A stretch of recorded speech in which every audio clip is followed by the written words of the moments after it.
बिस्मिल्लाहिर्रहमानिर्रहीम। Dear students, welcome to excellence online education. Biology की class में खुशामदीद। आज हम बायोलॉजी में जोलॉजी का 2019 का पेपर सॉल्व करने जा रहे हैं। आपको याद होगा, बताया हुआ भी था कि बायोलॉजी का जो पेपर होता है वो दो पेपर होते हैं एक्चुअल में। एक जोलॉजी का अलग होता है, बॉटनी का अलग होता है। तो जोलॉजी का 2019 का पेपर, उसको सॉल्व करना है। 3 सेक्शंस में आता है ये। Section A, section B, section C. Section A में एमसीक्यूज होते हैं, सेक्शन बी में शॉर्ट क्वेश्चंस होते हैं, जबकि सेक्शन सी में लॉन्ग क्वेश्चंस होते हैं। अच्छा, जोलॉजी के पेपर में जो सेक्शन बी होता है वो दो हिस्सों में तकसीम होता है, यानी कि उसमें भी दो पार्ट्स होते हैं। एक होते हैं रीजनिंग क्वेश्चन, एक होते हैं non reasoning question. Reasoning question में आपसे कोई सवाल पूछते हैं और उसका रीजन देना होता है, जबकि नॉन रीजनिंग जो है वो कोई डेफिनेशन वगैरह, कोई डिफरेंस वगैरह, कोई डायग्राम, इस तरह के सवाल होते हैं। तो चलें जी, देखते हैं। सबसे पहले ये हमारे पास है 2019 का पेपर जोलॉजी का। ए सेक्शन में तकरीबन एमसीक्यूज हैं जी हमारे पास। 8 मार्क्स के एमसीक्यूज हैं, 16 एमसीक्यूज हैं।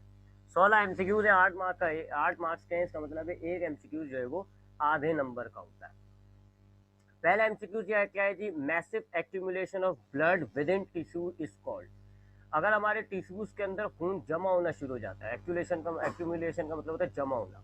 हमारे टिश्यूज में अगर खून जो है वो जमना शुरू हो जाता है तो इसको हम क्या कहते हैं? तो इसका आंसर है जी हेमालोमा। हेमालोमा कहा जाता है जी। अगर ये एक तरह का डिसऑर्डर है। आखिरी चैप्टर में, चैप्टर 14 में हम पढ़ेंगे भी इसको। हेमालोमा क्या है जी? आपके टिश्यूज में ब्लड जो है वो जमा होना शुरू हो जाएगा, ब्लड क्लॉटिंग होना शुरू हो जाती है, खून जमा होना शुरू हो जाता है। इसको आप कहते हो हेमालोमा। दूसरा एमसीक्यू क्या है? These are the locomotory organelles of amoeba. Amoeba के लोकोमोटरी ऑर्गेनल्स यानी मूव करने के लिए कौन सा ऑर्गेनल्स होता है? आपको याद होगा, एमीबा हमने पढ़ा हुआ है जी फाइलम प्रोटोजोआ में। फाइलम प्रोटोजोआ में हमने जो क्लासेस बनाई हुई है वो क्लासेस बनाई हुई है इसी लोकोमोटरी ऑर्गन्स की बिना पर। तो एमीबा जो है, इसमें ऐसे फॉल्स फ्लूइड मौजूद होते हैं जिनको हम कहते हैं सीडोपोडिया। और इन्हीं सीडोपोडिया की मदद से ना सिर्फ ये मूव करता है बल्कि अपने फूड को कैच भी करता है। तो लोकोमोटरी ऑर्गेनल्स क्या हो गए जी एम्यूबा में? लोकोमोटरी ऑर्गेनल्स हो गए सीडोपोडिया में। ठीक है। तीसरा एमसीक्यू है, the protein part of holo enzymes are called. Holo enzymes में जो प्रोटीन पार्ट होता है उसको हम क्या कहते हैं? अब ये एंजाइम्स की क्लासिफिकेशन है। हमने बात की थी कि एंजाइम्स जो है, अगर मुकम्मल तौर पर प्रोटीन से बना हुआ होता है तो हम उसको कहते हैं सिंपल एंजाइम, या प्रोटीओ एंजाइम्स भी कहा जाता है। और अगर प्रोटीन और उसके अलावा कोई नॉन प्रोटीन चीज़ भी है तो ऐसे एंजाइम्स को हम कहते हैं कॉन्जुगेटेड या होलो एंजाइम्स। ठीक है जी, कॉन्जुगेटेड या होलो एंजाइम्स। अब ये जो कॉन्जुगेटेड एंजाइम्स होते हैं, यानी कि जिनमें प्रोटीन और नॉन प्रोटीन पार्ट भी होता है, तो इसमें जो प्रोटीन पार्ट होता है उसको हम कहते हैं अपोएंजाइम, एंजाइम, और जो नॉन प्रोटीन पार्ट होता है उसको हम कहते हैं प्रोस्थेटिक ग्रुप। Prosthetic group. ठीक है। तो प्रोटीन पार्ट जो होगा, सपोज करें जी ये आपके पास एक कॉन्जुगेटेड एंजाइम है, इसमें से ये जो ए हिस्सा है ये प्रोटीन पार्ट है, बी हिस्सा जो है वो नॉन प्रोटीन पार्ट है। तो ए हिस्सा जो है, ये वाला हिस्सा जिसमें प्रोटीन मौजूद है, इसको हम कहेंगे ओपो एंजाइम। और जो ये नॉन प्रोटीन पार्ट है इसको हम कहेंगे प्रोस्थेटिक ग्रुप। तो प्रोस्थेटिक ग्रुप अगर ऑर्गेनिक होता है तो को एंजाइम कहलाएगा, और अगर इनऑर्गेनिक होता है तो को फैक्टर कहलाएगा।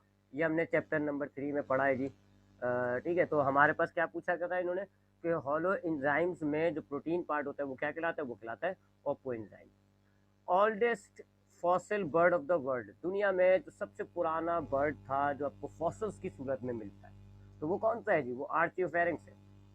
आपको याद होगा, इसके बारे में मैंने आपको बताया था कि एक बहुत ही पुराने वक्तों में एक बर्ड था जिसको हम कहते हैं एर्चियोफेरिक्स। ये हमारा जो है फॉसिल बर्ड है, यानी कि अब आपको इसकी हड्डियां बकाया जाती मिलती हैं। और ये जो है कनेक्टिंग लिंक कहा जाता है इसको रेप्टाइल्स और बर्ड्स में। यानी इस बर्ड में कुछ ऐसे करेक्टर्स थे जो बर्ड वाले करेक्टर्स थे, और कुछ ऐसे करेक्टर्स थे जैसे कि इसकी चोंच में दांत वगैरह मौजूद थे, ये इसको रेप्टाइल के करेक्टर्स कहा जाता है। तो ये एवोल्यूशनरी लिंक माना जाता है इस बर्ड को कि रेप्टाइल और बर्ड के दरमियान ये एवोल्यूशनरी लिंक है, और इसी से फिर आगे जाके इवॉल्व हो गए, दो ग्रुप बन गए, एक बर्ड्स और एक रेप्टाइल्स। क्वेश्चन नंबर 5 देखे जी, human sex hormones is a dash. Human sex hormones जो है, हमने ये पढ़ा हुआ है, लिपिड्स की एक टाइप होती है स्टीरॉइड्स। स्टीरॉइड्स से ह्यूमन सेक्स हार्मोन्स बने हुए होते हैं। ठीक है। तो human sex hormone is a steroids. अगला है जी, the most abundant sugar found in fruits. Fruit में सबसे ज्यादा कौन सी शुगर पाई जाती है? तो वो ये है जी, फ्रक्टोज। आपको बताया था जी 3 किस्म का सबसे मोनोसेक्राइड यानी कि कार्बोहाइड्रेट की जो सबसे सिंपलेस्ट फॉर्म होती है मोनोसेक्राइड, 3 मेजर है, ग्लूकोज, फ्रक्टोज और ग्लैक्टोज। तो ये जो फ्रक्टोज होता है ये आपको जो है फ्रूट्स में मिलता है। तो ये जो फ्रूट है इनमें जो सबसे ज़्यादा शुगर पाई जाती है वो कौन सी है, वो फ्रक्टोज है। ठीक है जी, आगे आते हैं। Magnesium is an inorganic activator of the enzyme. Activator कहा जाता है ऐसे ऐसे मॉलिक्यूल्स को, ऐसे सब्सटेंसेस को जो किसी एंजाइम की एक्टिविटी को बढ़ाते हैं, यानी एंजाइम का जो काम है उसको इंक्रीज करते हैं। तो ये जो मैग्नीशियम है ये एक इनऑर्गेनिक एक्टिवेटर है। किस एंजाइम का, किस एंजाइम में मैग्नीशियम इनऑर्गेनिक होता है। तो ये जो मैग्नीशियम है ये किस एंजाइम की एक्टिविटी को इंक्रीज करता है, तो इसका जवाब है फॉस्फोटेस। फॉस्फोटेस नाम का एक एंजाइम होता है, उसकी एक्टिविटी को ये इंक्रीज करता है। अगला है जी, देस animal feed upon the fragments of decomposing materials. मरे हुए जो मटेरियल्स होते हैं, कोई मरा हुआ जानवर होता है उसके टुकड़ों को खाने वाले एनिमल्स को क्या कहा जाता है। ठीक है, तो हमने यहाँ पे पढ़ा हुआ है, इसको डेट्रीवोरस कहा जाता है, पैरासाइट्स कहते हैं उनको, जो किसी जानदार से खाना हासिल करके उनको बीमार करते हैं। ठीक है, ओवीपेरियस जो है ये अंडे देने वाले को कहा जाता है, विविपेरियस उनको कहा जाता है जो बच्चे देते हैं, डेटिवोरस कहा जाता है उनको जो कि किसी मरे हुए जानवर को खा रहे होते हैं। ये जो होलोजोइक मोड ऑफ न्यूट्रिशन है उसमें होता है। ठीक है, डेट्रीवोरस और डिकम्पोजर्स में क्या फ़र्क होता है। डेट्रीवोरस जो है किसी भी मरे हुए जानवर को खाते हैं और डाइजेशन अंदर करते हैं अपनी बॉडी के अंदर, जबकि डिकम्पोजर्स जो हैं ये भी किसी मरे हुए जानवर को खा रहे होते हैं लेकिन डाइजेशन जो है वो बाहर करते हैं। ठीक है, डाइजेशन बाहर करते हैं, मॉलिक्यूल्स बाहर तोड़ के उसको अंदर खाते हैं। तो ये फ़र्क होता है। मिसाल के तौर पे जैसे कि अगर कोई जैसे वो गिद्ध होते हैं ना, वो डेट्रीवोरस होते हैं क्योंकि वो मरे हुए जानवर को खा रहे होते हैं। Most of the absorption of food take place in digestive system में सबसे ज़्यादा फूड की एब्जॉर्प्शन जो होती है वो किस जगह पे हो रही होती है, तो इसका जवाब है स्मॉल इंटेस्टाइन। छोटी छोटी विलाइज होती हैं वहाँ पे मौजूद होती है, बहुत सारी होती है, मिलियंस की तादाद में होती है, और ये जो विलाइज होती हैं इनकी मदद से फूड एब्जॉर्प्शन होता है, और ये विलाइज आपको स्मॉल इंटेस्टाइन में ही मिलती है। तो ज़्यादातर जो फूड एब्जॉर्प्शन है वो हमारी स्मॉल इंटेस्टाइन में होता है। 10 है जी, in the disease alveoli in the lungs are ruptured. किस बीमारी में जो लंग्स की एल्व्यूलाई होती हैं वो फट जाती हैं। फटने की वजह से क्या होता है कि फिर जो लंग्स की इलास्टिसिटी है वो रिड्यूस हो जाती है, लंग्स हमारा सख्त हो जाता है जिससे ब्रीथलेसनेस होती है। तो इस बीमारी को जिसमें हमारे लंग्स के एल्व्यूलाई फट जाते हैं इसको हम कहते हैं एम्फाइसीमा। याद होगा आपको एम्फाइसीमा, मैंने आपको बताया था carbon dioxide, sulphur dioxide, nitrogen oxide, इन गैसेस को इनहेल करने से ये बीमारी होती है emphysema. This animal, question number 11 है जी, MCQ number 11, this animal has two chambered heart. किस एनिमल में हार्ट के दो चैम्बर्स होते हैं। तो अभी हमने ये चैप्टर 14 पढ़ना है, वैसे याद रखिएगा। दो चैम्बर वाला हार्ट होता है जी, ऐसे दो चैम्बर होते हैं, एक ऊपर आर्टरिया होता है और नीचे जो है वो वेंट्रिकल होता है। दो खाने हो गए जी, दो चैम्बर्स हो गए। ये होता है आपको किस में मिलता है, फिश में। फिशेज जो होती हैं यानी एक्वेटिक फिशेज जो होती हैं इनमें दो चैम्बर्स होते हैं हार्ट के अंदर। उसके अलावा जो एम्फीबियंस होते हैं यानी कि फ्रॉग टाइप के जो एम्फीबियंस होते हैं इनमें 3 चैम्बर्स होते हैं, 3 चैम्बर्स होते हैं। इसी तरह जो रेप्टाइल्स होते हैं जो एम्फीबियन से थोड़ा ज़्यादा डेवलप हुए हुए होते हैं इनमें भी 3 चैम्बर्स होते हैं, लेकिन 3 चैम्बर्स के तीसरे चैम्बर में हल्की सी पार्टीशन पाई जा रही होती है। ठीक है, तो हार्ट ऑफ एम्फीबियन अगर मैं ड्रॉ करूँ तो ये एक चैम्बर, ये दूसरा चैम्बर, ये तीसरा चैम्बर, फर्स्ट सेकेंड थर्ड। लेकिन रेप्टाइल के अंदर ये जो तीसरा चैम्बर है इसमें हल्की सी पार्टीशन पाई जा रही होती है, इसका मतलब है 4 चैम्बर बनने वाले हैं। तो है तो ये 3 ही चैम्बर हार्ट, लेकिन एक हल्की सी पार्टीशन मौजूद है। जबकि मैमल्स जो होते हैं जैसे कि इंसान वगैरह इनमें ये पार्टीशन कंप्लीट हो जाती है और इनका हार्ट जो है वो फिर 4 चैम्बर्स का हो जाता है। ये एक आर्टरिया, ये दूसरा आर्टरिया, ये एक वेंट्रिकल, ये दूसरा वेंट्रिकल, 4 चैम्बर का हो जाता है, 1 2 3 4। तो दो चैम्बर्स वाला हार्ट कहाँ गया जी, ये this animal has two chamber heart, fish. RBC are formed in, red blood corpuscles जो है वो कहाँ बनते हैं। चैप्टर 14, रेड ब्लड कार्पोसेल्स जो है वो हमारे खून की जो गूदा होता है, बोन मैरो जिसको कहा जाता है, उधर तैयार होते हैं। ना सिर्फ रेड ब्लड सेल्स बल्कि प्लेटलेट्स, वाइट ब्लड सेल्स, सारा सब चीज़ें जो है वो बोन मैरो में तैयार हो रही होती हैं। The average lung capacity of human is 5 litres. हमारे जो लंग्स की कैपेसिटी होती है वो 5 लीटर होती है। ये बात हमने रिस्पायरेट गैसेस एक्सचेंज वाले चैप्टर में पढ़ी थी कि हमारे लंग्स के अंदर 5 लीटर की गुंजाइश होती है। 5 लीटर्स की कैपेसिटी है हमारे लंग्स का, वॉल्यूम 5 लीटर है। हम नॉर्मली 1 लीटर ही उसके अंदर जो है वो गैस को फिल कर पाते हैं। ठीक है, 1 ही लीटर जो है हम वॉल्यूम को फिक्स कर पाते हैं। बहुत ज़्यादा डीप इनहेल करेंगे तो हम 4 लीटर तक को जो है वो इनहेल कर लेंगे। ठीक है जी, 4 लीटर तक को इनहेल कर लेंगे, 1 लीटर स्टिल जो है वो रह जाता है। तो जो 4 लीटर इनहेल करो तो उसको हम कहते हैं वाइटल कैपेसिटी, और 1 लीटर जो रह जाता है उसको हम कहते हैं रेसिडुअल वॉल्यूम। ठीक है, तो मैक्सिमम कैपेसिटी हमारे लंग्स की कितनी है जी, 5 लीटर। 14 देखें जी, this animal belong to the class. अब ये एमसीक्यूज गलत है जी, किस एनिमल की बात करिए ये तो नहीं बताया। दिस एनिमल, कौन सा एनिमल भाई, तो this animal belong to class, ये गलत एमसीक्यूज है। यहाँ एनिमल का नाम देते तो फिर हम बता सकते थे कि जी कौन सी क्लास से उसका ताल्लुक है। 15, this is not an example of natural cloning, natural cloning की एग्जाम्पल नहीं है। क्लोनिंग हमने पढ़ा है जी कि अगर हमारे पास एक सेल है जी, ये एक सेल है और हम इसकी एग्जैक्ट कॉपी तैयार कर लें तो इसको हम कहते हैं क्लोनिंग। ठीक है, फोटो कॉपी, जिसको मैंने आपको याद होगा पहले चैप्टर से इसका ताल्लुक है। क्लोनिंग का मतलब है फोटो कॉपी। अगर आपके पास एक सेल है, आप उसकी एग्जैक्ट एक कॉपी तैयार कर लो, एग्जैक्ट एक कॉपी तैयार कर लो, इसको आप कहते हो क्लोनिंग। अगर कुदरती तौर पे कॉपीज बन रही होती हैं तो इसको हम कहते हैं नेचुरल क्लोनिंग। और अगर हमने आर्टिफिशियली, कुदरती तौर पे नहीं हमने बनाया, तो वो आर्टिफिशियल क्लोनिंग कहलाती है। अब कहाँ है ये जो एग्जाम्पल इसमें कह रहा है आपके जी, कौन सी जो है नीचे जो 4 ऑप्शन दिए में से कौन सी नेचुरल क्लोनिंग की एग्जाम्पल नहीं है, यानी किसके अंदर कुदरती तौर पे 2 कॉपीज तैयार नहीं हो रही है, एग्जैक्ट कॉपी तैयार नहीं हो रही। ट्यूमर जो है ये नेचुरल क्लोनिंग होता है। सबसे बड़ी बात है जी सेल डिवीजन क्लोनिंग है। अगर आपके पास होता है ना सेल डिवीजन माइटोसिस, ये एक सेल होता है, इस जैसे हमारे पास 2 बिल्कुल सिमिलर सेल तैयार हो जाते हैं, माइटोसिस कहा जाता है इसको। तो mitosis is an example of cloning, क्योंकि आपके पास जो सेल्स तैयार होने वो एग्जैक्ट कॉपी होते हैं इसके। इसमें क्रोमोसोम्स की तादाद 2n है, इसमें भी 2n है, इसमें भी 2n है, एग्जैक्ट कॉपी होती है। तो माइटोसिस या हर किस्म का जो सेल डिवीजन, माइटोसिस, मायोसिस नहीं, माइटोसिस जो होता है वो क्लोनिंग की एग्जाम्पल होता है, क्योंकि उसके अंदर जो 2 डॉटर सेल्स बनते हैं वो सिमिलर होते हैं। मायोसिस जो है वो क्लोनिंग की एग्जाम्पल नहीं माना जाएगा, क्योंकि 4 डॉटर सेल्स जो बनते हैं वो आपस में तो एक दूसरे की कॉपी है, लेकिन पेरेंट की कॉपी नहीं। तो पेरेंट के एतबार से वो क्लोनिंग नहीं है, आपस में देखा जाए तो हाँ कह सकते हो आपको क्लोनिंग है। अच्छा, अब आते हैं कि जो हमारे पास एग्जाम्पल है उसमें कौन कौन सी। एक तो ट्यूमर है, ट्यूमर आपको बताया हुआ है जी, कुछ एबनॉर्मल सेल्स होते हैं जो काबू से बाहर हो जाते हैं और वो अपनी रैपिड डिवीजन करके अपनी एग्जैक्ट कॉपीज बना रहे होते हैं, और कंट्रोल नहीं होती इनकी, ये जो डिवीजन होता है कंट्रोल नहीं होती, करते रहते हैं करते रहते हैं करते रहते हैं। इससे क्या होता है, एबनॉर्मल सेल का एक मास बन जाता है, और इस मास को हम कहते हैं ट्यूमर, कैंसर का बाइस बनता है। अब ये कहाँ, यहाँ पे क्या हो रहा है, सेल डिवीजन हो रही है। प्रॉब्लम का है कि ये सेल डिवीजन कंट्रोल नहीं है, हुए जा रही है, रोक नहीं सकते, और जितने भी सेल्स तैयार हो रहे हैं वो सारे अपने पेरेंट की तरह एग्जैक्ट एबनॉर्मल होते हैं, सारे सेल्स एक जैसे होते हैं। तो ट्यूमर जो है वो नेचुरल क्लोनिंग की एग्जाम्पल हो गया।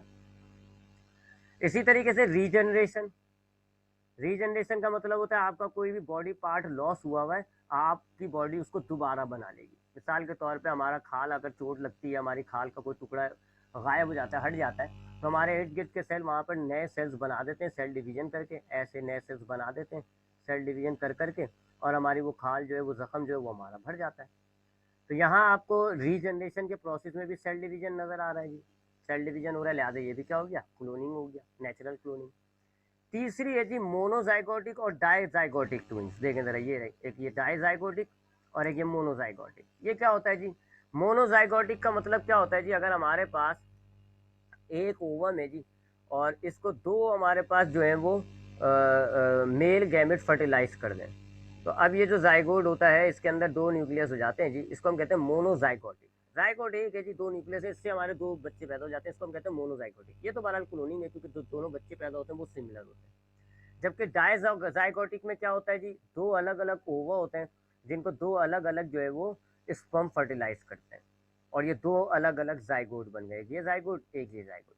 अब ये दोनों एक दूसरे से डिफरेंट हो सकते हैं, क्योंकि ये दोनों बिल्कुल सेपरेट कहानी हुई है, हाँ एक जगह हो रही है, एक ही साथ हो रही है, लेकिन अलग अलग है। मुमकिन तौर पे ये जाइगोट मेल बन सकता है, ये जाइगोट फीमेल बन सकता है, कहाँ से सिमिलर हुए, नहीं हुए ना। तो ये नेचुरल क्लोनिंग की एग्जाम्पल नहीं होता डाइजाइगोटिक। ठीक है, क्योंकि 2 अलग अलग जाइगोट से दो अलग अलग जाइगोट बनते हैं, इसके अंदर 2 अलग अलग फर्टिलाइजेशन होती है। वो 2 जाइगोट जो है वो एक दूसरे से डिफरेंट होते हैं, उनका जो डेवलपमेंट प्रोसेस है वो थोड़ा सा जो है वो डिफरेंट हो जाएगा, जिसकी वजह से उनकी काफ़ी जीन्स वगैरह में डिफरेंसेज आ जाती है, इवन के सेक्स डिफरेंट हो सकता है, एक मेल और एक फीमेल भी हो सकता है। अगला है जी 16 farming of silk worm. Silk worm को अगर हम कल्चरल उसको करें, कल्चर करें, इसको हम फार्मिंग करना शुरू कर दें, यानी बहुत सारे सिल्क वॉर्म को एक ही जगह रखें, उनका जो प्रोडक्ट होता है सिल्क जो बनाते हैं उसको हम हासिल करें और उसको फिर इकोनॉमिकली बेच बाच के पैसा कमाएं, इसको हम कहते हैं फार्मिंग ऑफ सिल्क वर्म। और इस फार्मिंग ऑफ सिल्क वर्म को हम बायोलॉजिकली क्या कहते हैं, जिसको हम कहते हैं सेरिकल्चर। ठीक है, सेरिकल्चर कहा जाता है। एपीकल्चर कहते हैं हनी बी की फार्मिंग। ठीक है, एपीकल्चर जो वर्ड है ये वाला, ये हनी बी जो होती है ना, शहद की मक्खियाँ, उसकी फार्मिंग को एपीकल्चर कहा जाता है। सिल्क वॉर्म की फार्मिंग को सेरिकल्चर कहा जाता है। प्लांट्स की फार्मिंग को एग्रीकल्चर कहा जाता है। और इक्वेटिक यानी कि कोई फिश वगैरह को अगर हम फार्मिंग करें तो उसको हम एक्वाकल्चर का कहते हैं। ये हो गया जी एमसीक्यूज। अब आते हैं सेक्शन बी की तरफ। जूलॉजी के सेक्शन बी में देख लें जी, ओवरऑल आपसे कहा गया है जी 10 सवाल करो। सेक्शन बी में 10 सवाल आपको करने का कहा जा रहा है, जिसमें से 5 सेलेक्ट करना है आपको रीजनिंग में से, 5 सेलेक्ट करना है आपको नॉन रीजनिंग में से। तो मैंने आपको बताया शुरू में कि आपका जो सेक्शन बी है वो 2 हिस्सों में होता है। पहले हिस्से में रीजनिंग क्वेश्चन है, दूसरे हिस्से में नॉन रीजनिंग। रीजनिंग क्वेश्चन कितने आते हैं जी, आपके सामने देखें जी, कितने कहाँ हैं, ये 16 के करीब है, 15 16 17। ठीक है, 10 15 16 16 है जी, 16 के करीब है।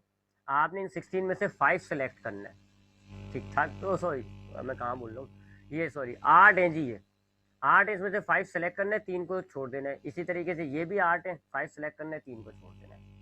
तो आपका सेक्शन भी 2 हिस्सों में डिवाइड होगा, रीजनिंग एंड नॉन रीजनिंग दोनों में 8-8 क्वेश्चन है, 5 सेलेक्ट करें, 3 की चॉइस है। रीजनिंग क्वेश्चन जो है वो 1 नंबर का होता है, नॉन रीजनिंग जो है वो 2 नंबर का होता है। तो अब जरा रीजनिंग की बात कर लेते हैं। पहला सवाल देखें क्या है, Why are glycolipids known as cerebrosides? Glycolipids को हम सेरिब्रोसाइट्स क्यों कहते हैं? ग्लाइकोलिपिड्स जो है वो कॉन्जुगेटेड मॉलिक्यूल्स हैं, आपको याद होगा कॉन्जुगेटेड मॉलिक्यूल्स हमने चैप्टर नंबर 2 में पढ़ा हुआ है। कॉन्जुगेटेड मॉलिक्यूल्स क्या होते हैं जी, ऐसे मॉलिक्यूल्स जो कि किसी 2 ग्रुप से मिलकर बने हुए होते हैं। ठीक है, तो यहाँ ग्लाइकोलिपिड्स की बात हो रही है, तो ग्लाइकोलिपिड्स जो हैं वो कौन से 2 से मिलकर बने हुए होते हैं जी, ग्लूकोज यानी कि कार्बोहाइड्रेट, सॉरी ग्लूकोज लिख दिया मैंने, कार्बोहाइड्रेट, इस कार्बोहाइड्रेट की वजह से ये ग्लाइको वर्ड आ रहा है, प्लस लिपिड्स, और इस लिपिड्स की वजह से ये लिपिड आ रहा है। तो ग्लाइकोलिपिड एक कॉन्जुगेटेड मॉलिक्यूल होता है which is form by the combination of a carbohydrate molecule and a lipid molecule. In glycolipids को हम सेरिब्रोसाइट्स भी कहा करते हैं। क्यों कहते हैं? क्योंकि हमारा जो ब्रेन है, ये सेरिब्रो का मतलब होता है ब्रेन, हमारा जो ब्रेन होता है उसमें ज़्यादातर जो चीज़ें बनी हुई हैं, ज़्यादातर जो हमारे ब्रेन के पार्ट्स हैं वो इसी मॉलिक्यूल से बने होते हैं, ग्लाइकोलिपिड से। तो वाई ग्लाइकोलिपिड्स, इसका आंसर क्या होगा? Why glycolipids are known as cerebrosides? Because glycolipids are the main constituent of your brain. हमारे जो दिमाग है उसके ज़्यादातर पार्ट्स के अंदर ग्लाइकोलिपिड्स ही यूज हुआ हुआ है, उसको बनाने में स्ट्रक्चर के अंदर ग्लाइकोलिपिड्स यूज हुआ हुआ है, इसलिए हम सेरिब्रोसाइट भी इसको कहा करते हैं। अगला एमसीक्यू देखते हैं जी, why do some animals undergo ecdysis या मोल्टिंग? कुछ एनिमल्स जैसे कि इंसेक्ट वगैरह, आर्थ्रोपोड मोल्टिंग क्यों करते हैं? क्यों करते हैं? मोल्टिंग आपने देखा था इंसेक्ट की, अगर हम बात करें तो इंसेक्ट अपनी जो एक्सोस्केलेटन होता है उसको हटा देता है, रिमूव कर देता है, और उसके बाद फिर नया एक्सोस्केलेटन डेवलप कर देता है। इस प्रोसेस को हम कहते हैं moulting, shedding of exoskeleton and developing a new exoskeleton is called moulting. Moulting क्यों करता है? क्योंकि जो एक्सोस्केलेटन है वो नॉन लिविंग होता है, बेजान होता है, उसमें सेल डिवीजन नहीं हो सकती, वो ग्रोथ नहीं कर सकता। अब जब एनिमल को ग्रोथ करना होता है तो वो क्या करता है, अपने बेजान एक्सोस्केलेटन को हटाकर अपनी बॉडी को ग्रोथ करता है। जब उसका साइज इंक्रीज हो जाएगा अब वो एक नया एक्सोस्केलेटन डेवलप कर देगा। अगर वो ये नहीं हटाएगा तो एक्सोस्केलेटन डेवलप नहीं होगा, जिसकी वजह से उसकी बॉडी भी डेवलप नहीं कर सकती। ठीक है जी। तो why do some animals undergo moulting? Because exoskeleton is non living, it can not grow with the body. ये इसका रीजन है, it can not grow with the body, so animals perform moulting so that it can grow its body. तीसरा है जी, why is the blood of insect colourless? Insect का blood colourless क्यों होता है? हमारे खून के अंदर कलर कहाँ से आता है जी? हेमोग्लोबिन की वजह से। जो हमारे रेड ब्लड सेल्स होते हैं उनमें एक कंपाउंड पाया जाता है हेमोग्लोबिन, और उसकी वजह से हमारे खून के अंदर रेड कलर आ रहा होता है। अब इंसेक्ट का ब्लड जो है वो कलरलेस हो गया because they do not have haemoglobin in their blood. उनके ब्लड में हीमोग्लोबिन नहीं है, इसीलिए उनका जो है ब्लड कलरलेस होता है। और हीमोग्लोबिन नहीं है, क्यों नहीं है? क्योंकि इनको हीमोग्लोबिन की ज़रूरत भी नहीं पड़ती। हीमोग्लोबिन का काम होता है गैसेस अपने साथ कंबाइन करके ट्रांसपोर्ट करना। अब इनके अंदर जो गैसेस होती हैं, ऑक्सीजन, कार्बन डाइऑक्साइड, इनके अंदर जो ट्रैक्रियोल सिस्टम होता है, डायरेक्टली उसके अंदर गैसेस जो है वो टिश्यूज तक आ जाती है, ट्रांसपोर्ट करने की इनको ज़रूरत नहीं होती। इस वजह से इनके ब्लड में हीमोग्लोबिन नहीं होता। तो इसका जवाब क्या होगा, why is the blood of insect colourless, because the blood of insect does not contain haemoglobin which gives the blood its red colour. ठीक है, और अगर इससे रीजन पूछा जाए कि इंसेक्ट के अंदर अगर हीमोग्लोबिन नहीं है तो उसको क्या नुकसान तो नहीं होता, इसका जवाब है नहीं, because haemoglobin is necessary for the gas transport in mammals, लेकिन जो इनके पास जो गैसेस एक्सचेंज का सिस्टम है उसमें इनको जरूरत ही नहीं है। How are saturated a glycerols different from unsaturated a glycerols? Saturated a glycerols और अनसैचुरेटेड ए ग्लिसरॉल्स एक दूसरे से डिफरेंट क्यों है? ठीक है जी, ये जो एसाइल ग्लिसरॉल्स होते हैं ये उनकी दो टाइप्स होती है। एसाइल ग्लिसरॉल की टू टाइप्स होती है, एक सैचुरेटेड एक अनसैचुरेटेड। सैचुरेटेड में डबल बॉन्ड नहीं होता, अनसैचुरेटेड में डबल बॉन्ड होता है, ये इनका फर्क है। तो how are saturated acyl glycerol different from unsaturated acyl glycerol? Because या किस तरह, saturated acyl glycerol do not contain double bond while unsaturated acyl glycerol contains double bond, that is why they are different। ठीक है, ये इसका answer हो गया। कोशिश करिएगा एक दो लाइन का ही आंसर रहे, इतना टाइम नहीं होगा आपके पास पूरे पूरे ऐसे लिख के, बस एक लाइन का नाम रखें answer. Why are the lungs of birds more efficient than human lungs? Birds के जो लंग्स होते हैं वो ह्यूमन के लंग्स से ज़्यादा अच्छे, ज़्यादा कारआमद क्यों होते हैं? बिकॉज कि बर्ड्स को ज़्यादा ऑक्सीजन, ज़्यादा एनर्जी चाहिए होती है, उनको मेटाबॉलिज्म रेट ज़्यादा होता है, क्योंकि उनको फ्लाइट करनी होती है, उनको उड़ना होता है, उस उड़ने के लिए इनको एनर्जी ज़्यादा चाहिए होती है। जो ह्यूमन बींग्स होते हैं इनको उड़ना नहीं होता, इनको अपने हाथ को ज़्यादा मूव नहीं करना, इसलिए इनको कम एनर्जी चाहिए। बर्ड्स को चूँकि फ्लाइट करनी होती है, उड़ना होता है, तो इनको जो है हाई एनर्जी चाहिए होती है, और इस हाई एनर्जी की वजह से इनका जो मेटाबॉलिज्म रेट है, एनर्जी तोड़ने वाला जो रेट है वो ज़्यादा होता है, और ज़्यादा मेटाबॉलिज्म रेट की वजह से इनको ज़्यादा ऑक्सीजन चाहिए होती है। तो इस वजह से इनका लंग्स जो है वो ज़्यादा इफिशिएंट होते हैं, ज़्यादा अच्छे होते हैं, ज़्यादा कारआमद होते हैं, ताकि ये ज़्यादा से ज़्यादा अच्छी से अच्छी, ज़्यादा से ज़्यादा मिकदार में ऑक्सीजन हासिल करके अपने आप को जो है वो मेटाबॉलिज्म रेट को मेंटेन करें। तो why are the lungs of birds more efficient than human beings? Because birds need extra energy, या birds have high metabolism rate as compare to human lungs due to its flight adaptation. उड़ने की adaptation की वजह से इनको जो है ज़्यादा मेटाबॉलिज्म रेट होता है और ज़्यादा एनर्जी चाहिए होती है, that is why birds lungs are more efficient than human lungs. Why are amphibians unsuccessful land vertebrates? Amphibians को हम लैंड वर्टिब्रेट्स में अनसक्सेसफुल क्यों कहते हैं? इसका जवाब तो आपको मैंने नोट्स में भी लिख के दिया हुआ है, आपको जो किंगडम एनिमेलिया वाला चैप्टर है उसके एंड में आपको इसका जवाब मिल जाएगा, वहीं से याद कर लीजिएगा, छोटा सा ही रखिएगा, कीप इट स्मॉल। एम्फीबियंस को अनसक्सेसफुल क्यों कहते हैं? क्योंकि एम्फीबियंस जो है वो अब भी बहुत से मामलात में पानी की ज़रूरत होती है, बहुत से मामलात में। मिसाल के तौर पे फर्टिलाइजेशन ऑफ द गैमेट्स जो होता है उसके लिए इनको पानी की ज़रूरत होती है, ये अपने गैमेट्स को पानी में डिस्चार्ज करते हैं और वहाँ पर जो है इनकी फर्टिलाइजेशन होती है। इसी तरीके से इनकी स्किन भी मॉइस्ट होती है, गीली होती है, ठीक है जी, ताकि ये गैस एक्सचेंज को कर सकें, तो ये ज़्यादा खतरनाक इलाकों में नहीं रह सकते। अनसक्सेसफुल होगा इसलिए क्योंकि ये पानी की ज़रूरत होती है, पानी की इनको रिक्वायरमेंट होती है फर्टिलाइजेशन जैसे मामला के लिए, इसीलिए ये अपने आप को पानी के आसपास ही रखते हैं, तो इसलिए हम इनको कहते हैं कि ये अनसक्सेसफुल लैंड वर्टिब्रेट्स होते हैं। Why is liver called the metabolic factory of the human? Liver को हम ह्यूमन की मेटाबॉलिक फैक्ट्री क्यों कहते हैं? इसका जवाब भी आपको नोट्स में मिल जाएगा, मैंने लिखा है इसका जवाब भी, वहाँ से याद कर लीजिएगा। मेटाबॉलिक फैक्ट्री क्यों कहा जाता है लीवर को? क्योंकि लीवर बहुत सारे मेटाबॉलिज्म कर रहा होता है, बहुत सारे मेटाबॉलिक रिएक्शंस जो है वो लीवर में परफॉर्म हो रहे होते हैं। चंद एग्जांपल्स मैंने आपको लिख के भी दी हैं। लीवर के अंदर जो है वो स्टोरेज ऑफ कार्बोहाइड्रेट होती है, फूड स्टोर लीवर के अंदर होता है। लीवर के अंदर जो है वो बाइल बनता है, लीवर के अंदर जो है आपकी थर्मोरेगुलेशन होती है, लीवर आपके ब्लड के अंदर ग्लूकोज को कंट्रोल करता है, लीवर आपके अमाइनो को प्रोटीन को तोड़ के उसको ग्लूकोज में कन्वर्ट करता है, आपका अमाइनो बनाता है, लीवर आपके रेड ब्लड सेल्स को तोड़ता है, लीवर आपकी जो ड्रग्स के डिटॉक्सिफिकेशन होता है वो करता है। काफ़ी रिएक्शन हमारे लीवर में परफॉर्म हो रहे होते हैं, that is why liver is called the metabolic factory of the human. Why are wall absent in the lumen of artery? Arteries की ल्यूमन में वॉल्स क्यों एबसेंट होते हैं? देखिए जी, इसका सीधा सा जवाब ये है कि वॉल्स आपकी जो वेसल्स होती हैं, ये तो अभी हम चैप्टर पढ़ेंगे बहरहाल, वो आपकी जो वेसल्स होती है दो किस्म की होती हैं, आर्टरी और वेन। आर्टरीज जो है वो आपके दिल से खून लेके जाती है, जबकि वेन्स जो है आपके दिल तक खून लाती है, ठीक है। या आपका सपोज कर लें जी हार्ट है, या आपका हार्ट है और ये आपका हार्ट हो गया जी। अब यहाँ से जो ब्लड वेसल खून लेकर जा रही होगी ऑर्गन की तरफ, उसको हम कहते हैं आर्टरी। और ऑर्गन से जो ब्लड लेकर आ रही होगी इसको हम कहते हैं वेन। ठीक है जी। वेन में वॉल होते हैं। वॉल क्या होते हैं जी? ऐसे ये वेन है तो ऐसे वॉल लगे हुए होंगे, ऐसे वॉल लगे होंगे, ताकि ब्लड ऐसे फ्लो कर जाएगा एक डायरेक्शन में, ऐसे फ्लो कर सकता है। लेकिन अगर अपोजिट डायरेक्शन में फ्लो करने लगेगा तो ये वॉल क्लोज हो जाएंगे, अपोजिट डायरेक्शन में फ्लो जो है वो बंद हो जाएगा। तो वेन्स में हमें वॉल मिलते हैं, जबकि आर्टरीज में वॉल नहीं होते। इसकी वजह यह है कि हमारा जो हार्ट आर्टरीज में ब्लड पंप करता है वो एक प्रेशर के साथ पंप करता है, एक ताकत के साथ एक फोर्स लगाता है, जिससे एक प्रेशर जनरेट होता है। तो हमारे आर्टरी में जो ब्लड कैरी हो रहा होता है उस ब्लड में पहले से मौजूद प्रेशर होता है, जिसकी वजह से आर्टरी के अंदर खून जो है वो ज़रा तेज़ रफ्तार में ट्रैवल करता है, जल्दी ट्रैवल करता है, अपोजिट या बैक फ्लो होने का खतरा कम होता है। जबकि ऑर्गन्स कोई प्रेशर के साथ ब्लड को वेन के अंदर नहीं लाते, बल्कि नॉर्मल स्पीड में हमारा ब्लड जो है स्लो स्लो स्लो स्लो ऐसे मूव कर रहा होता है।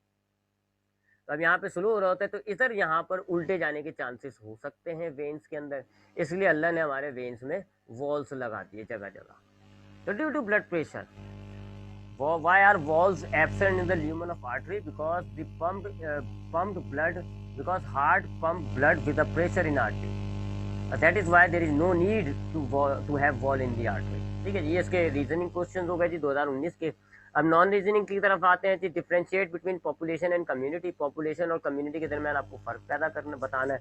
सबसे पहले चैप्टर में हमने लेवल्स ऑफ ऑर्गेनाइजेशन पढ़ा था। पॉपुलेशन और कम्युनिटी दो लेवल्स हैं। पॉपुलेशन में सेम स्पीशीज के कलेक्शन को आप कहते हो। अगर एक ही जैसी स्पीशीज को, जैसे ह्यूमन स्पीशी है तो सारे ह्यूमन, अगर गधों की स्पीशी है तो सारे गधे, अगर आप एक ही जैसी स्पीशी को इकट्ठा कर लेते हैं एक जगह पे तो उसको आप कहते हो पॉपुलेशन। और अगर आप डिफरेंट स्पीशीज को इकट्ठा करते हैं तो उसको आप कहते हो कम्युनिटी। मिसाल के तौर पर अगर आपने 100-200 इंसान एक जगह इकट्ठा कर लिए, ये सारे एक ही स्पीशी है ना, ह्यूमन, ये पॉपुलेशन हो गई। और अगर आपने 100-200 इंसान, 2-4 गधे, 3-4 कुत्ते, 4-5 बिल्लियाँ जमा कर ली, पौधे वौधे, अब ये मुख्तलिफ स्पीशीज हो गई, तो ये कम्युनिटी है। ठीक है, तो ये एक तो मेजर डिफरेंस क्या होता है? Population have same species, community have different species. एक तो ये होता है। दूसरा, कम्युनिटी ज़रा बड़ा होता है, पॉपुलेशन थोड़ी छोटी होती है। तीसरा, एग्जाम्पल दे दें ह्यूमन पॉपुलेशन और कम्युनिटी की। आप एक ये एग्जाम्पल दे दें कि पैरोट सिटिंग, 2 पैरोट्स या 5 parrots sitting on a tree and different birds are sitting on the tree. तो 5 पैरोट या 10 पैरोट अगर बैठे हुए तो वो पॉपुलेशन है, और मुख्तलिफ बर्ड्स बैठे हुए तो वो कम्युनिटी है। 2 रीजन भी लिखे बहुत है, एक इनकी डेफिनेशन, एक इनकी एग्जाम्पल भी लिख दें तो बहुत है। अगला है जी, देखें नॉन रीजनिंग क्वेश्चन। अगला है जी, describe the important functions of carbohydrate. आपको कार्बोहाइड्रेट के इंपॉर्टेंट फंक्शंस बताने हैं। आपको नोट्स में लिख के दिए हैं फंक्शंस ऑफ कार्बोहाइड्रेट, वहाँ से याद कर लेगा, 3-4 इंपॉर्टेंट फंक्शंस को लिख लिएगा। अगला आता है जी, write a note on lock and key theory. Enzyme के चैप्टर में हमने इंजाइम की एक्टिविटी के हवाले से 2 थ्योरीज पढ़ी है, इंड्यूस फिट मॉडल और लॉक एंड की थ्योरी। तो ये वो लॉक एंड की थ्योरी है, पढ़ा चुका हूँ मैं आपको। इसको रिवाइज करके इसको लिख दिएगा, इसके आंसर को। अगला है जी, write the name of the class of the following protozoans. आपको ये जो प्रोटोजोअन्स आपको दिए जा रहे हैं 4, इनकी क्लास बतानी है। अब ये फाइलम प्रोटोजोआ के अंदर हमने पढ़ा था कि हमारे पास फाइलम प्रोटोजोआ में 5 क्लासेस होती हैं, और इन क्लासेस को हमने बनाया हुआ है जी because of the locomotory organelles. इनके अंदर लोकोमोटरी ऑर्गेनल्स डिफरेंट होते हैं, उस हिसाब से हमने क्लासेस बनाई हुई हैं। एक जी क्लास फ्लैजिलेटा, इसमें एक पतला सा धागा नुमा फ्लैजिला मौजूद होता है। दूसरी क्लास थी क्लास सर्कोडीना, इसमें कोई ऑर्गेनल यानी कि कोई धागा सीलिया नहीं होता है, सीडोपोडिया होते हैं, जैसे अमीबा वगैरह सर्कोडीना से होते हैं। फिर तीसरी होती है क्लास सीलिएटा, इनमें छोटे छोटे से बाल होते हैं, पूरी बॉडी पे लगे हुए होते हैं, उनको हम कहते हैं सीलिया। फिर चौथी होती है क्लास सक्टोरिया। सक्टोरिया के अंदर बचपन में इनके पास सीलिया पाए जाते हैं, लेकिन अडल्ट फॉर्म में वो सीलिया खत्म हो जाते हैं और ये सीसाइड बन जाते हैं। और आखिर की स्पोरोजोआ, इनके अंदर तो लोकोमोटरी ऑर्गेनल एब्सेंट होता ही नहीं है। तो ये 5 क्लासेस हमने क्लास प्रोटोजोआ में पढ़ा है। हमें ये बताना है कि ये जो हमें 4 ऑर्गेनिजम्स दे रहे हैं इनका ताल्लुक किस क्लास से। तो पहला है जी ट्रिप्नोसोमा, इसमें फ्लैजिला मौजूद होता है। ट्रिप्नोसोमा जो है वो फ्लैजिला मौजूद है, लिहाजा इसका ताल्लुक हो गया क्लास फ्लैजिलेटा से। एंटाइमोबा हिस्टोलाइटिका, ये एमीबा ही की एक स्पीसी है, और इसमें सीडोपोडियाज होते हैं। तो ये जो है वो सर्कोडीना से हो गया, क्लास सर्कोडीना से। प्लाज्मोडियम जो है इसमें कोई लोकोमोटरी ऑर्गेनल्स नहीं होता, ये स्पोरोजोआ से हो गया इसका ताल्लुक। और ब्लेंटीडियम जो है इसमें छोटे छोटे से पैरामीशियम की तरह सीलिया पाए जाते हैं, तो इसका क्लास सीलिया से ताल्लुक हो गया। ठीक है जी, तो ये आपके पास हो गई क्वेश्चन नंबर 12। 13 क्या है जी, write a note on lung fish. Lung fish पर आपको नोट लिखना है। लंग फिश पर नोट मैंने आपको जो है नोट्स के बाद जो दोबारा पेज भेजा था उसमें मैंने आपको लंग फिश पर एक नोट लिख के दिया था, याद भी है आपको तो ज़रा देख लीजिएगा उसको।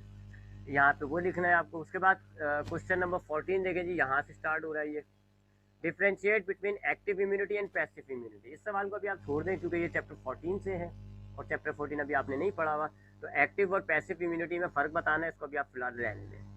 Open type and close type blood circulatory system, इसके दरमियान भी आपको बताना है जी डिफरेंस। इसको भी फिलहाल आप छोड़ दें क्योंकि ये भी आखिरी चैप्टर से, चैप्टर 14 से। नेक्स्ट है जी question number 15, write flight adaptations of bird. Birds ने उड़ने के लिए अपने अंदर क्या एडाप्टेशंस पैदा किए हैं उनको आपने बताना है। ये सवाल आपको मैंने पूरा बकायदा नोट्स में लिख के दिया हुआ है। Flight adaptations of bird kingdom animalia के चैप्टर में आपको मिलेगा, याद भी है आपको, इसको रिवाइज करके इसको लिख लिएगा। और उसके बाद जो है जी अगला क्वेश्चन क्या है जी हमारे पास, identify the given process, write its significance with example. अब हमारे पास ये सी ऑर्स बना हुआ है, इसके अंदर कौन सा प्रोसेस है तो मुझे भी नहीं नजर आ रहा सही तरीके से। आइडेंटिफाई द गिवन प्रोसेस, यहाँ तो ये तो सी ऑर्स बना हुआ है पूरा, क्या प्रोसेस नजर आ रहा है मुझे तो, ये तैरता हुआ नजर आ रहा है, मूवमेंट नजर आ रही है। बहरहाल इस सवाल को भी छोड़ दें आप, ये तो डायग्राम या तो कुछ मिसिंग है इसके अंदर, डायग्राम या तो सही नहीं बनी हुई या विजिबल सही नहीं हो रही है। लॉन्ग क्वेश्चन पे आते हैं। सेक्शन सी लॉन्ग क्वेश्चन होता है जी, 2 क्वेश्चन अटैम्प्ट करने होते हैं, 3 क्वेश्चन होते हैं, लेकिन कुछ क्वेश्चन के अंदर भी फर्दर चॉइस होती है। तो 3 में से 2 क्वेश्चन अटैम्प्ट करना है, जो भी अटैम्प्ट करो उसमें भी देख लेना अगर चॉइस है तो उस चॉइस में भी एक ही कोई करना होता है। 6 नंबर का एक सवाल होता है, इट मीन्स ये डिटेल क्वेश्चन होते हैं, इनको आपने फुल डिटेल में लिखना होता है, इवन के डायग्राम्स भी आपने हैं तो बनानी पड़ती हैं। पहला सवाल है जी, define lipids, write the name of different groups, explain terpenoids and their types. Lipids को बयान करना है आपने। यहाँ लिपिड्स को बयान करने के बाद आप लिपिड्स का स्ट्रक्चर बताओगे, उसके मोनोसेक्राइड वगैरह बताओगे, उसके बाद उसके फंक्शंस को बताओगे, जितनी भी पॉसिबल एक्सप्लेनेशन है आप यहाँ ऐड करेंगे। फिर नेम्स आपको बताने हैं, सिर्फ नेम्स का कहा है, right names of different groups. तो इनके जो जितने भी लिपिड्स के डिफरेंट ग्रुप्स होते हैं, एसाइल ग्लाइसरॉल, फिर उसमें सैचुरेटेड अनसैचुरेटेड स्टेरॉइड्स, ट्रेपिनॉइड्स, टर्पेन्स, ये सारे आपको नाम लिखने हैं बस। ठीक है, इस तरीके से आपने नाम लिखना है, कौन किसका ग्रुप है, इस तरीके से आप नाम लिखें और एक्सप्लेन आपको इसको करना है, टर्पिनॉइड्स और उसकी टाइप को। तो सारे नाम लिखने के बाद सिर्फ टर्पिनॉइड्स और उसकी जो टाइप है उसको एक्सप्लेन करिएगा। जितना बोला जाए सिर्फ उतना ही लिखिएगा, ज़्यादा लिखोगे टाइम की शॉर्टेज पड़ सकती है। दूसरा सवाल क्या है जी, चॉइस दे रहे हैं, right the characteristic Prototheria, Metatheria and Eutheria. इनके दरमियान आपको करेक्टरिस्टिक्स लिखनी है जी। आपको याद होगा ये प्रोटोथीरिया, मेटाथीरिया और यूथीरिया, ये आपकी जो है वो क्लास मेमेलिया की सब क्लासेस हैं। ठीक है, तो ये आपको ये सवाल याद है, आपको तो पूरा क्लास मेमेलिया आपको याद कराया था, इसकी तीनों सब क्लासेस याद कराई थी। तो यहाँ पे आपको सिर्फ इन तीनों की सब क्लासेस एग्जाम्पल के साथ बयान करनी है। तो मेमेलिया के करेक्टर्स डालने की ज़रूरत नहीं है, सिर्फ आप प्रोटोथीरिया के करेक्टर्स बताएं, मेटाथीरिया के, यूथेरिया के और इनकी एग्जाम्पल्स बताएं। क्वेश्चन नंबर 5 क्या है जी, write the names of gastro intestinal tract disorder of man, describe any 5। आपको जो गैस्ट्रो इंटेस्टाइनल ट्रैक्ट के डिसऑर्डर्स हैं उनके नाम लिखना है और किसी भी 5 को बयान करना है। तो नाम ज़रा ज़्यादा लिखिएगा, जितने भी आपको पॉसिबल नेम याद है याद लिखें, 5 को एक्सप्लेन कर लिएगा। ठीक है जी, ये आसान सवाल है। और इम्यून सिस्टम वाला सवाल अभी हमने पढ़ा नहीं है, इसको आप फिलहाल रहने दें। Describe the salient features of phylum Annelida और फाइलम आर्थ्रोपोडा। तो यहाँ पर आपको फाइलम एनिलिडा या फाइलम आर्थ्रोपोडा चॉइस है जी, इनमें से कोई एक लिखना होता है। आप एक की साइलेंट फीचर सारे उसके करेक्टर्स लिखें, उसकी क्लासेस लिखें, एग्जाम्पल्स आप डालें, क्लासेस में भी आप एग्जाम्पल्स डालें, विद एग्जाम्पल्स कहा हुआ है। ठीक है, and right the characteristic of any 3। अच्छा, चूँकि आर्थ्रोपोडा की ज़्यादा क्लासेस होती है, एनिलिडा की तो होती 3 है, आर्थ्रोपोडा की 5 होती है, तो उन्होंने कहा है 3 करेक्ट क्लासेस बयान करिएगा। तो अगर आप आर्थ्रोपोडा अटैम्प्ट करते हो तो आप उसके 5 क्लासेस के नाम लिख के 3 को बयान करें एग्जाम्पल्स के साथ। अगर आप एनिलिडा बयान करते हो तो उसमें तो यही तीनों को ही लिखना है। तो ये पूरा पेपर आपने सॉल्व करना है जी, इंक्लूडिंग चॉइसेस के साथ सॉल्व करिएगा। अभी आपका ये बोर्ड का पेपर नहीं है कि आप चॉइसेस छोड़ दें, आप ये सारे सवाल अटैम्प्ट करिएगा। तो लॉन्ग में आप मुझे लिपिड्स करके दोगे, प्रोटोथीरिया वाला करके दोगे, गैस्ट्रो इंटेस्टाइनल ट्रैक्ट वाला करके दोगे, इम्यून सिस्टम वाला छोड़ दो, एनिलिडा और आर्थ्रोपोडा करके दो। ठीक है जी, तो ये था हमारे पास 2016 का पेपर जी। रीजनिंग क्वेश्चंस के लिए असल कर रहे हैं हम। ये जो रीजनिंग क्वेश्चंस हैं मैंने इनको आपके रीजंस बता दिए जी। अगर आपको इसके लिखने में अपनी ज़बान में इसको इंग्लिश में लिख लिएगा, अगर लिखने में परेशानी हो तो मुझे बता दिएगा, मैं आपको राइट डाउन करके दे दूँगा। ख्याल रखिएगा अपना, इंशाल्लाह नेक्स्ट क्लास में बात होगी। अल्लाह हाफ़िज़।